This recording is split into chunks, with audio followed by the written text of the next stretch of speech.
Hello, I'm Sakiz, and on this channel, we explore fictional technology horror stories that feel disturbingly close to reality. Tonight's story is about something that symbolizes love and commitment, a ring worn as a promise between two people. But what happens when that ring becomes a surveillance device that monitors every heartbeat, every stress response, every moment of intimacy? This is the story of Dr. Michael Chen, a couples therapist who discovered that smart rings weren't just tracking relationships, they were selling the most intimate emotional data to insurance companies, employers, and advertisers, turning private love into corporate profit.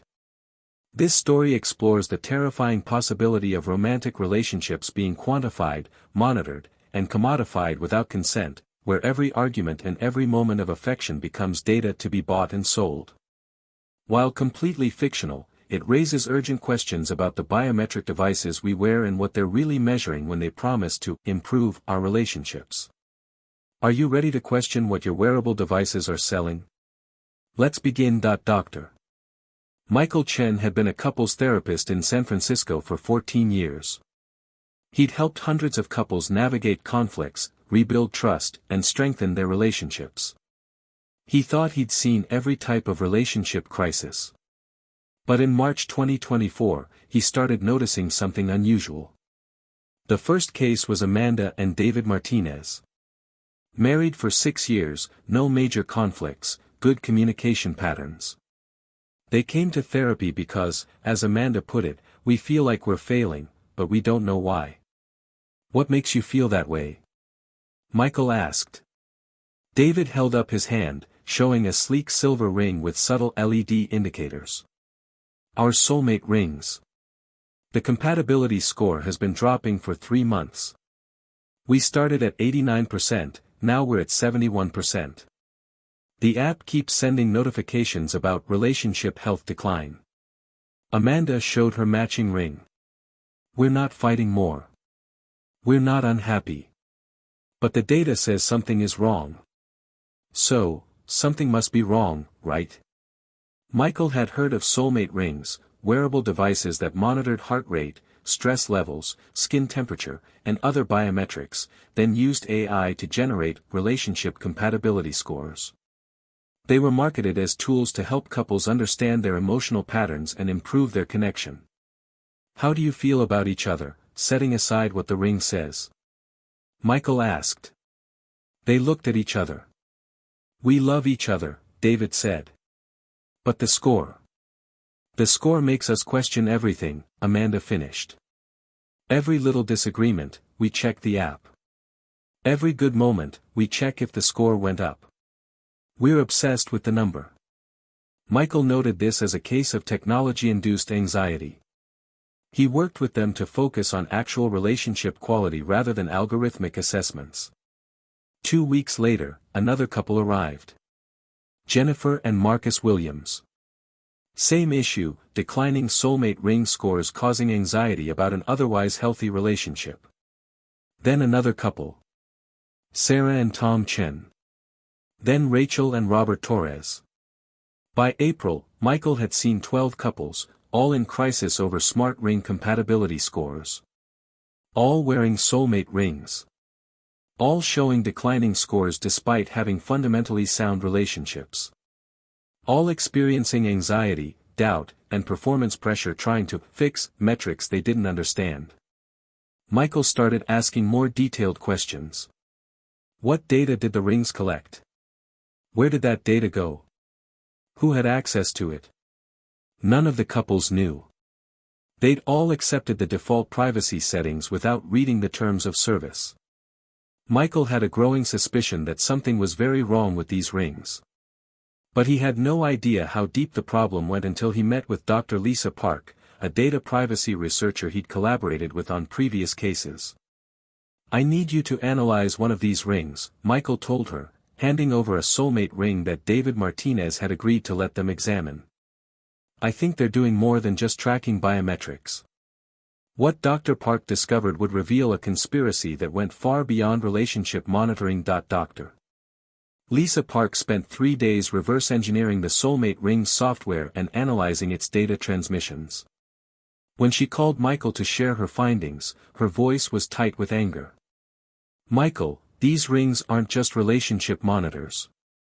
They're comprehensive emotional surveillance devices connected to a massive data harvesting operation. She showed him her analysis. The rings collected far more data than advertised.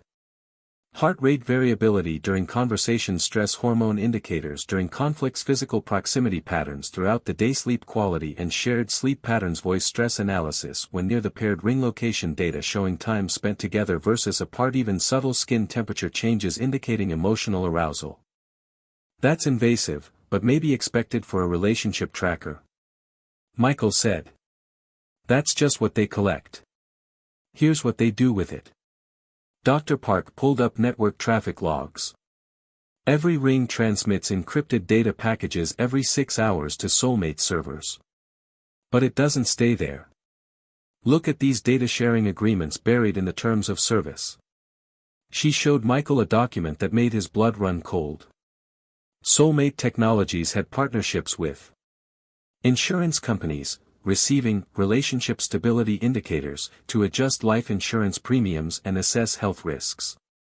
Employers, buying stress pattern data to evaluate employees' emotional stability and job performance. Credit agencies, purchasing partnership financial stress indicators to inform credit decisions.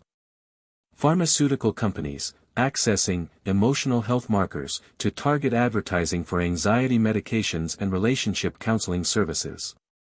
Dating apps, receiving alerts when relationship compatibility scores fell below certain thresholds, then targeting those users with ads. They're selling everything, Lisa said.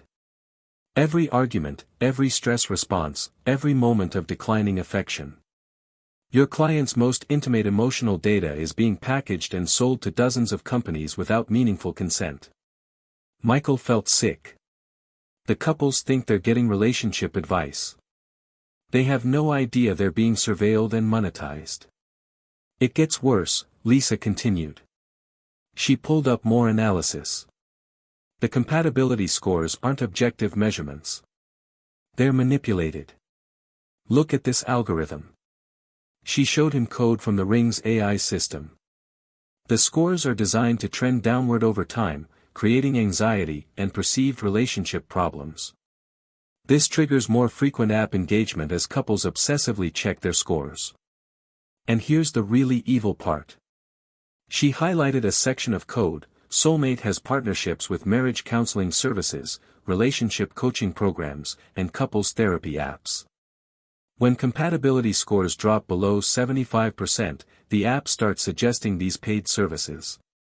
SoulMate receives referral fees for every couple that signs up. They're manufacturing relationship crises to sell solutions, Michael said.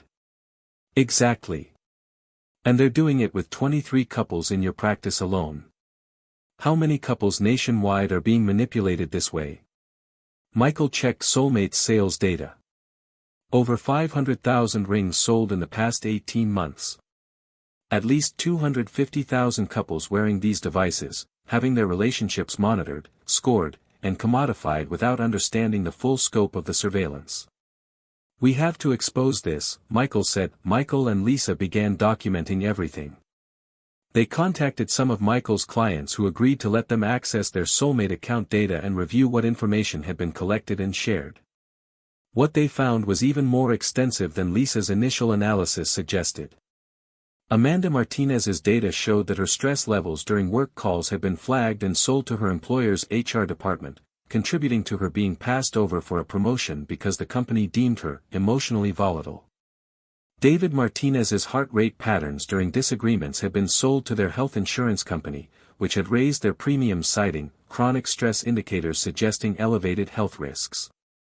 Jennifer Williams discovered that her declining compatibility scores had triggered targeted ads from divorce attorneys and dating apps on her social media feeds.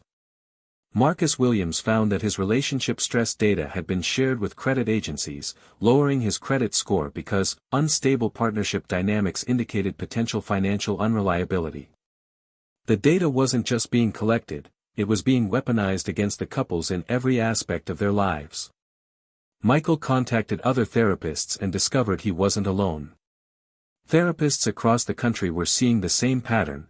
Couples in crisis over smart ring scores, anxious about metrics they couldn't control, performing affection rather than feeling it. A therapist in Chicago reported, "I have 8 couples who are fine in every measurable way except their ring scores. They're destroying perfectly healthy relationships trying to satisfy an algorithm." A counselor in Seattle, "Clients are making major life decisions based on these scores, calling off engagements, filing for divorce, abandoning relationships because the AI said they were incompatible." Michael realized this wasn't just data harvesting, it was social engineering on a massive scale. SoulMate was using biometric surveillance to actively shape relationship outcomes, creating anxiety, driving behavioral changes, and profiting from the crisis they manufactured. But who was behind SoulMate Technologies? And what was their real agenda? Michael and Lisa dug into corporate records. SoulMate Technologies was owned by a parent company called Synergy Behavioral Analytics, which was itself owned by a conglomerate of venture capital firms, insurance companies, and data brokers. The rings weren't designed to help relationships. They were designed to extract maximum profit from relationship anxiety while simultaneously collecting valuable emotional and behavioral data to sell. The business model was ingenious in its cruelty. Sell rings to couples as relationship enhancement tools, monitor all biometric and emotional data, manipulate compatibility scores to create anxiety, sell the resulting stress and conflict data to insurance companies, employers, and advertisers, collect referral fees when anxious couples buy counseling services or relationship products if relationships fail, sell data about the dissolution to divorce services and dating apps. Every stage of a relationship, from commitment to crisis to dissolution, was a revenue opportunity. "We need to make this public," Michael said. "People have a right to know what these rings are really doing." But when Michael contacted journalists and media outlets, he hit resistance. 3 major publications declined the story. Finally, a reporter explained off the record, "Synergy Behavioral Analytics advertises heavily with us. My editor killed the story before I could even finish the pitch." SoulMate had enough money and influence to suppress exposure through traditional media channels. Michael realized they'd need to go public differently, directly to the people affected. Michael worked with his clients to create detailed testimonials about how SoulMate rings had affected their relationships. They documented the data sharing, the manipulated scores, the real-world consequences of having their emotional lives monitored and sold. Amanda Martinez, "Our insurance premiums went up 23% because my ring told the company I was stressed. I was stressed because the ring was telling me my marriage was failing. It created the problem it claimed to be measuring." Jennifer Williams, "I almost left my husband because an algorithm said we were incompatible. We're happy together. But I started believing the data more than my own feelings." That's how insidious this is, it makes you doubt your own experience of love.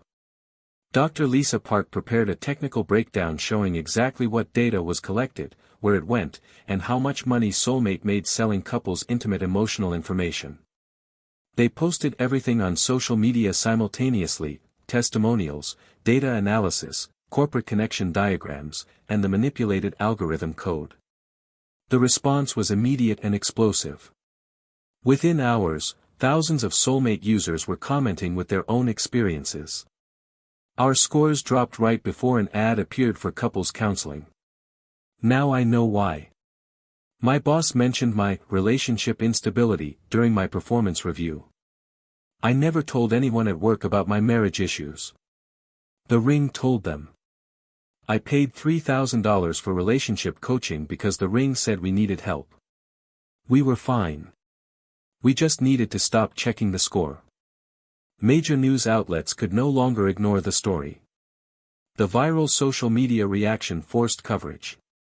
The New York Times, "Smart Rings Surveilling Love, How Wearable Devices Turn Relationships into Data Products."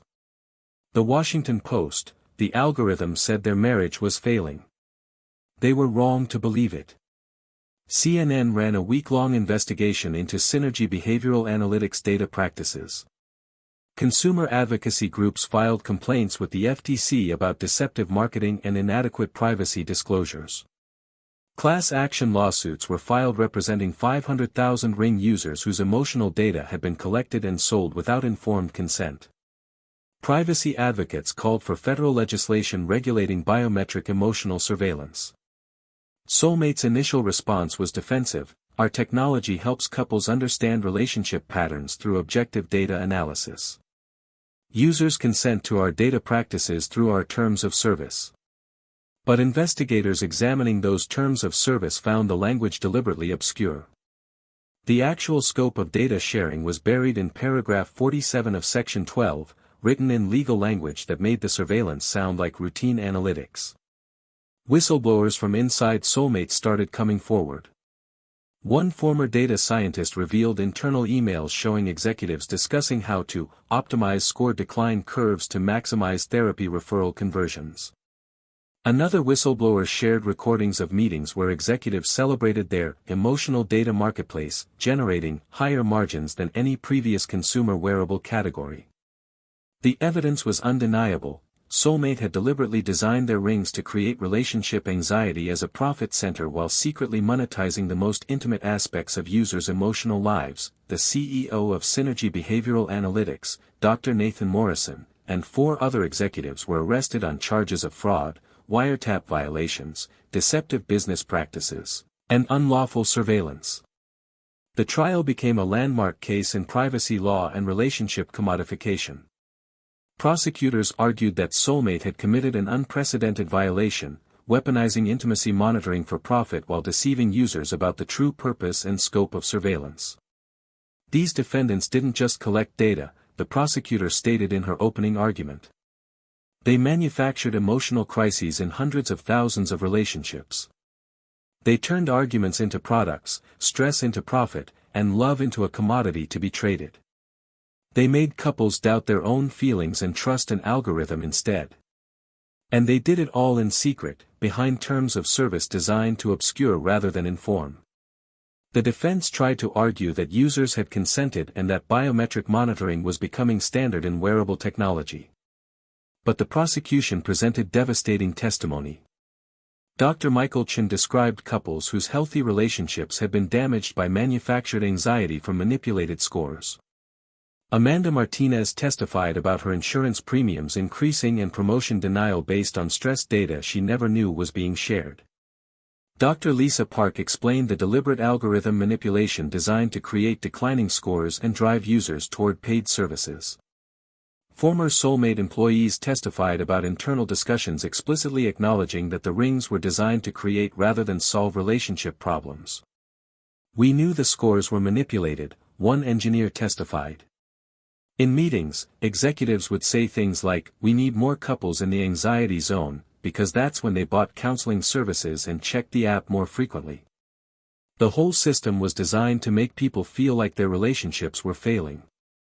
Perhaps most damning was evidence that SoulMate had conducted A/B testing on users without their knowledge, giving some couples falsely declining scores while giving control groups accurate data, specifically to measure how manipulation affected behavior and spending. The jury deliberated for 8 hours. Guilty on all counts. Dr. Morrison received 12 years in prison. Other executives received sentences ranging from 5 to 9 years. Synergy Behavioral Analytics was ordered to pay $4.8 billion in damages to affected users. But money couldn't undo the damage. Relationships had ended because people believed algorithmic assessments over their own experiences. Trust had been violated in the most intimate sphere of life. And hundreds of thousands of people now carried the knowledge that their most private emotional moments had been surveilled, quantified, and sold.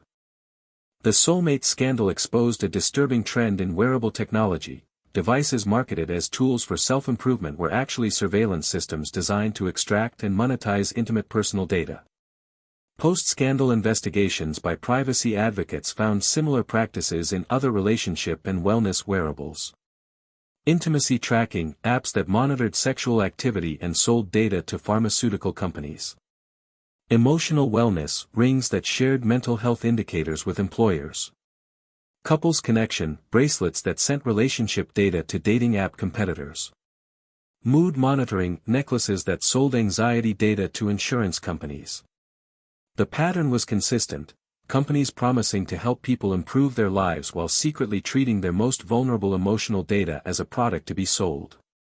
Dr. Michael Chen testified before a Senate Committee on Privacy and Surveillance. What SoulMate did was weaponize the desire for relationship improvement, he told the committee. People wore these rings because they wanted to be better partners, to understand their relationships more deeply. Instead, they became subjects of corporate emotional surveillance. Their love lives became data feeds. A senator asked, "How do we prevent this from happening again?" "We need to recognize that emotional and biometric data is fundamentally different from other types of data," Michael replied. When a company monitors your heart rate during an argument with your spouse, when they track your stress response to your partner's voice, when they measure your physiological arousal in intimate moments, they're not collecting analytics. They're surveilling the most private aspects of human experience.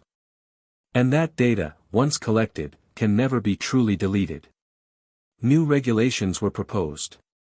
Emotional and biometric data classified as intimate personal information, requiring explicit consent, prohibition on selling relationship or emotional data to third parties, mandatory disclosure in plain language of all data sharing practices, criminal penalties for deliberately manipulating wellness metrics, right to deletion of all collected intimate data, independent audits of algorithms that assess or score relationships.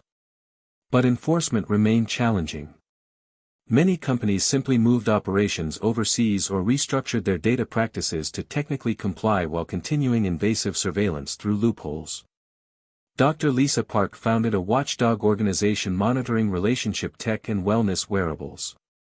The SoulMate case taught us that we can't trust companies to self-regulate when it comes to intimate data, she told a technology ethics conference. The profit motive is too strong. The temptation to monetize our emotions, our relationships, our most vulnerable moments, it's too lucrative to resist without strict oversight. She paused, looking at the audience of tech developers and privacy advocates.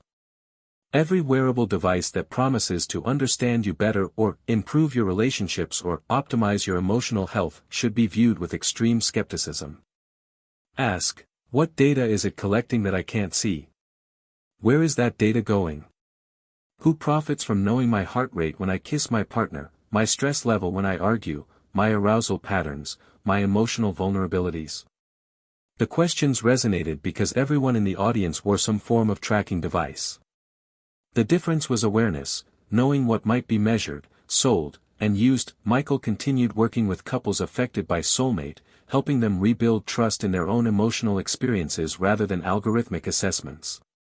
Amanda and David Martinez removed their rings and spent months relearning to evaluate their relationship based on how they actually felt rather than what a score told them.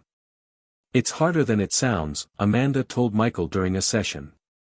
"We got so conditioned to check the score, to validate every feeling through data.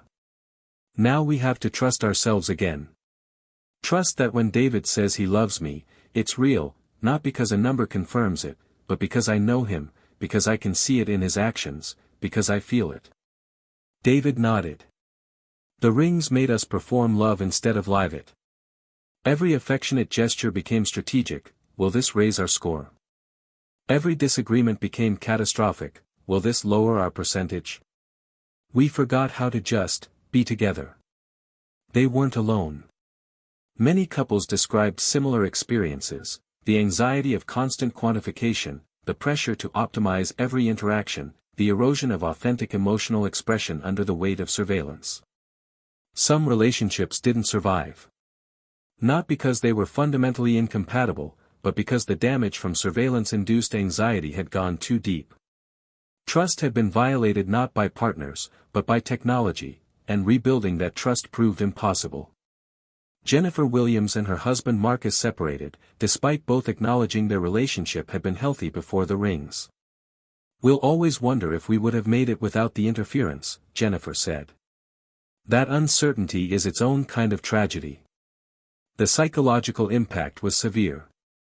Dr. Michael Chen, working with other therapists, identified a new form of trauma, algorithmic relationship anxiety disorder, persistent doubt about the validity of one's own emotional experiences, compulsive need for external validation of feelings, and inability to trust intimate relationships without technological mediation. What SoulMate did was teach people that their feelings weren't real unless confirmed by data, Michael explained in a research paper. This creates a fundamental rupture in emotional autonomy. When you can't trust your own experience of love without an algorithm validating it, you've lost something essential to being human. Children of couples who'd worn the rings were also affected. Some had grown up watching parents obsessively check compatibility scores, learning that love was something to be measured and optimized rather than experienced and nurtured. My parents were always looking at their rings, one teenager testified during victim impact statements. Every fight, every good moment, they'd check the app. I learned that relationships were about numbers, not connection. I'm terrified of falling in love because I don't know how to do it without data telling me if it's working. The intergenerational impact of surveillance-based relationship models was only beginning to emerge. Despite the scandal, relationship tracking technology continued to evolve and proliferate. The market was too lucrative to abandon. New companies launched privacy-focused relationship wearables, promising transparent data practices and user control. Some were genuine improvements. Others were repackaged surveillance with better marketing. Michael and Lisa found themselves constantly evaluating new devices, trying to distinguish between helpful tools and exploitative surveillance systems. The line is blurry, Lisa admitted during a product review session. A ring that tracks your heart rate and shares it only with your partner might be innocent. But how do you know it's not also sending data to the manufacturer? How do you verify the encryption? How do you ensure today's privacy policy won't change tomorrow? The fundamental problem remained: once a device could monitor intimate biometric and emotional data, the temptation to monetize that data was enormous. Some couples returned to relationship tracking despite the risks, unable to shake the validation they'd felt from quantified assessment. I know it's probably not good for us, one client told Michael. But without the score, I don't know if we're okay. The data gave me certainty, even if it was false certainty. This revealed another insidious impact of surveillance capitalism: it created dependencies. Once people became accustomed to algorithmic validation, living without it felt uncomfortably uncertain. Insurance companies and employers, having tasted the value of emotional surveillance data, looked for new ways to access it, not through rings, but through other means: wellness apps, smart home devices, workplace productivity tools. The cat was out of the bag. The technology to monitor intimate emotional states existed, the market for that data existed, and companies knew people would voluntarily adopt surveillance if it was packaged as self-improvement. Michael watched as some of his successfully recovered clients were targeted by new relationship tech advertising: learn if your partnership is truly healthy, and optimize your emotional connection through data-driven insights. The temptation was powerful because people genuinely wanted to improve their relationships. The desire for certainty, for objective validation that love was real and lasting, made them vulnerable to promises of algorithmic relationship assessment. We're fighting human psychology as much as corporate exploitation, Michael told Lisa. People want to believe there's a formula for love, a way to measure and ensure it. That desire makes them susceptible to surveillance disguised as assistance. 2 years after exposing the SoulMate scandal, Dr. Michael Chen sat in his therapy office, looking at the empty ring finger of a new client. I took it off last week, the client said, gesturing to where a relationship tracking ring had been. But I keep wanting to check the score. I've been divorced for 6 months, but I still reach for data that doesn't exist anymore. Michael understood. The addiction to quantified relationships outlasted the devices themselves.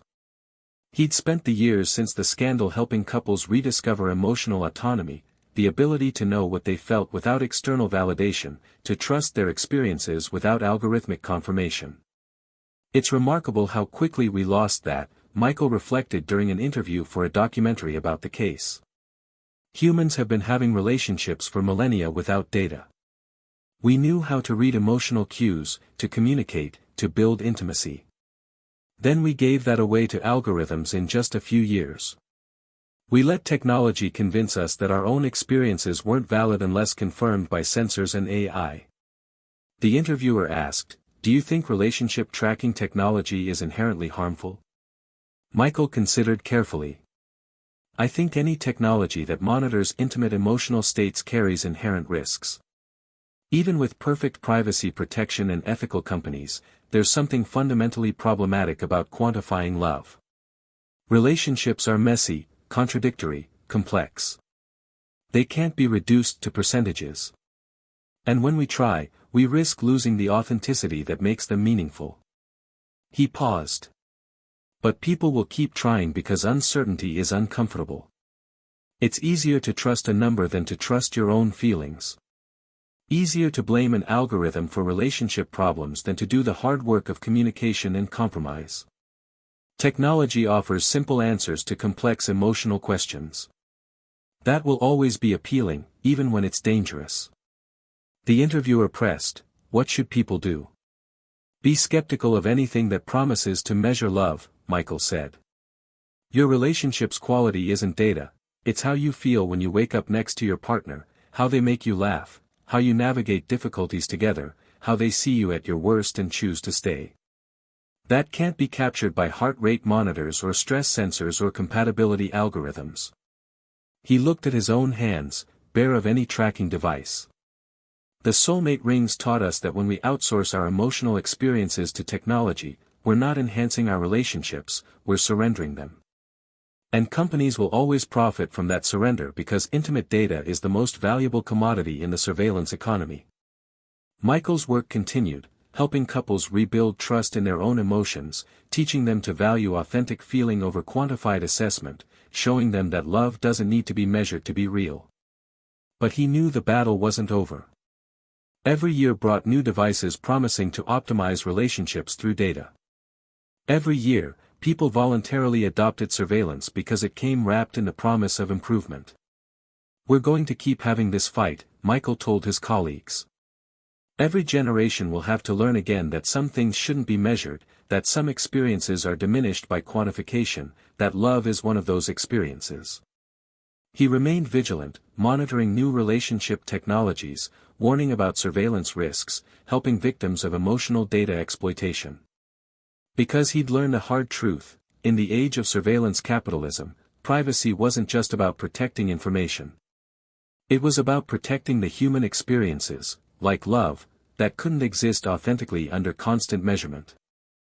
The SoulMate case closed, but the questions it raised remain urgent. Wearable technology continues to proliferate, monitoring ever more aspects of our lives. Much of this monitoring is beneficial, tracking fitness, managing health, improving wellness. But when devices monitor our most intimate emotional states, when they quantify relationships, when they turn love into data, we cross into territory that deserves far more scrutiny than it receives. Today, the emotional surveillance data harvested by SoulMate rings remains in corporate databases, potentially being used in ways victims will never know. Insurance rates, employment decisions, credit assessments, all potentially influenced by data about arguments, stress responses, and declining affection from years ago. The 500,000 couples who wore SoulMate rings live with permanent questions: how did that data affect their lives? What decisions were made about them based on monitored intimate moments? Will they ever be free from the consequences of that surveillance? Dr. Michael Chen continues his work as a couples therapist, but with a haunting awareness of how technology can weaponize the desire for relationship improvement. He screens new clients for technology-induced relationship anxiety and helps them rebuild trust in their own emotional experiences. The scariest thing about SoulMate, he tells new therapists during training, wasn't that it collected intimate data or manipulated scores. It's that people welcomed it. They paid money to have their relationship surveilled because the surveillance was marketed as help. They volunteered for emotional monitoring because they wanted certainty about something inherently uncertain. He shows them marketing materials from current relationship tech products, remarkably similar promises, same appeals to data-driven relationship improvement. The lesson of the smart ring that sold your love isn't just about one company's exploitation. It's about a fundamental vulnerability in human nature. We want to believe that complex emotional experiences can be simplified into metrics we can control. And companies will always exploit that desire because intimate data is incredibly valuable. The warning remains relevant because the threat persists. New devices promise to help relationships through monitoring. New algorithms claim to assess compatibility through biometric surveillance. New companies collect intimate emotional data while promising benefits. And people keep adopting these technologies because the alternative, living with the uncertainty and complexity of authentic human relationships, feels riskier than the surveillance. But Michael knows the truth that SoulMate proved so painfully: the greatest risk isn't the uncertainty of unmeasured love. It's the certainty of love that's constantly monitored, quantified, and sold. Because when your relationship becomes data, it's no longer just yours. It belongs to everyone who buys that data: insurance companies, employers, advertisers, algorithms. Your private emotional life becomes a corporate product. And you can never get it back. This story is completely fictional. SoulMate rings and synergy behavioral analytics do not exist. Current relationship tracking devices and wearables have varying privacy practices that should be evaluated individually. However, the technology discussed is real. Biometric sensors can monitor heart rate, stress levels, and emotional responses. Data sharing practices vary widely among wearable device companies. The potential for intimate data collection and commodification is a genuine concern in privacy and consumer protection discussions. This story is meant to encourage critical thinking about wearable devices that monitor emotional and relational states. Questions to consider: what intimate data are your devices collecting? Where does that data go? Who profits from knowing your most private emotional moments? Can relationships be meaningfully quantified, or does measurement diminish their authenticity? Love is complex, messy, and unmeasurable. Make sure the devices you wear respect that truth. Thank you for watching. Stay curious, stay skeptical, and remember, not all things that can be measured should be measured. Some experiences are diminished by quantification. Love is one of them.